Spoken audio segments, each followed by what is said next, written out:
You know, when you're feeling unmotivated and you're letting that rule your day, procrastinating, wallowing in your lack of self-worth, feeling ashamed of yourself for not accomplishing what you wanted to accomplish, what if instead you use your lack of motivation to motivate you? All it takes is a simple mindset shift.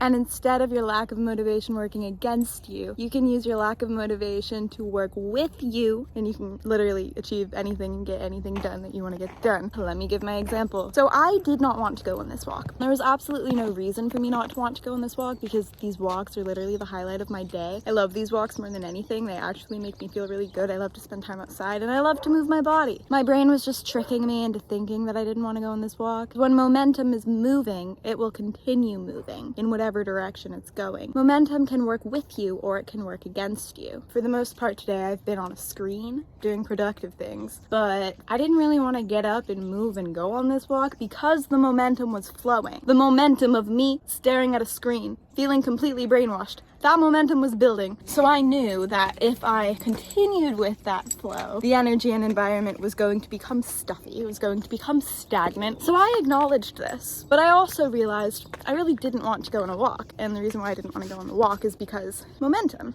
In the past, I would have let this thought have power over me. I would have let this thought control me, and I would have just chosen to stay indoors, locked away, not going on the walk. Instead, what I've been doing, when I don't feel like doing something, but I know that I should do it, or I know that I actually do want to do it deep down, but I just don't feel like doing it, instead of simply not doing it, I become aware of my thoughts. I become aware of my emotions, and I sit with myself and I realize I really don't want to do this thing. I really don't want to go on a walk. And as soon as I say that to myself, as soon as I say, ugh, I don't want to go for this walk, or ugh, I don't want to meditate right now. No, I don't want to read the book. Whatever habit that I'm saying I don't want to do, that I obviously do want to do, but I just don't want to do in the moment because I'm lazy, or I'm procrastinating, or my brain is tricking me. I use that as a signal to do the thing anyway. When you don't feel like doing blank, whatever habit it is, it's very likely that you are falling into those negative thought patterns again. You are falling into that pattern of self-destruction again. And guess what, baby? I don't want to align myself with those vibes. I do not want to fall into the patterns of self-destruction again. So anytime that I have the thought, I don't want to do blank, whatever habit it is, that sends a signal to my brain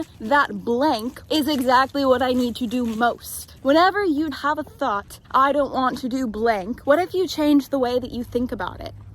What if you interpret that thought as, oh, the reason I had the thought, I don't want to do blank, is because blank is what will serve me most. This is how you can reprogram your mind. And this is a foolproof way on how you can be consistent with your habits even when you don't want to do your habits. You can use your lack of motivation as fuel to motivate you. When I have the thought, I don't want to go on a walk right now, I don't hear that thought for what it is. Instead, I interpret that thought as, if you want to practice self-love, go for this walk right now. If you want to show up for yourself and level up your life, go on this walk right now. That's how I interpret the thoughts. So next time that you find yourself saying that you don't want to practice your habits, acknowledge that what that really means is, I don't want to show up for myself.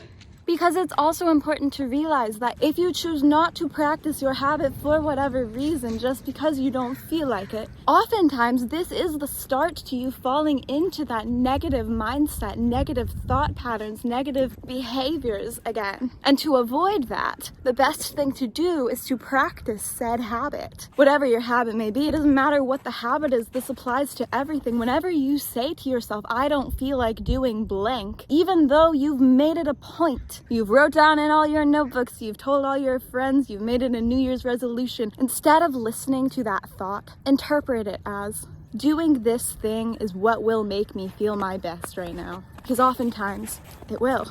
And I'm not saying don't listen to your body, don't listen to yourself. No, what I'm saying is don't listen to your mind. Don't listen to your ego.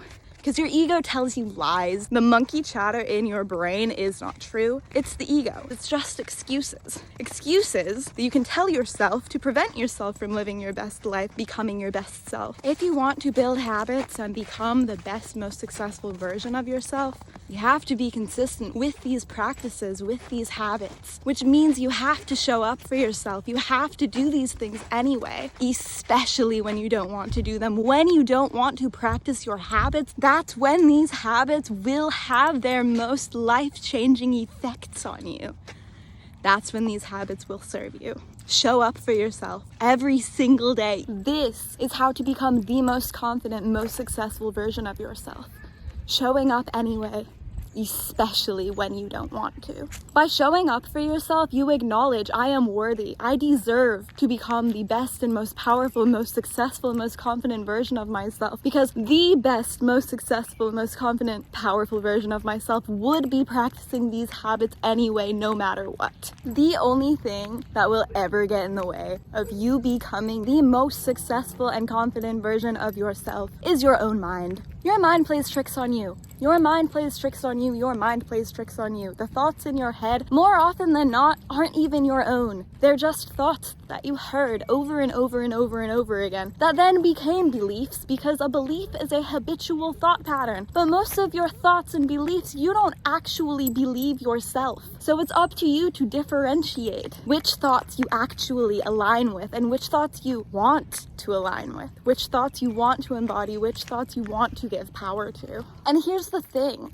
Once you start on the habit that you were so convinced you didn't want to do, once you simply show up, it becomes so much easier because momentum builds. Momentum will flow in that direction. More often than not, you're not going to regret that you decided to take action and show up for yourself. You're going to feel proud of yourself for showing yourself self-love, for proving to yourself that you can do it anyway, for choosing you and not letting your thoughts win. And more often than not, once you start, once you get into the groove of it, you're going to find joy doing whatever it is that you're doing. You're going to enjoy it. Suddenly, what you're doing, the habit that you're practicing, is exactly what you want to be doing. And suddenly, you wonder why you even considered not showing up in the first place. Because showing up became so easy and felt so good. This is how to embody and become the most confident, most successful version of yourself. I love you so much. Thank you so much for watching this video. If you enjoyed this video, give it a thumbs up, hit that subscribe button if you haven't already, and I'll see you next time. I love you. Thank you so much for watching.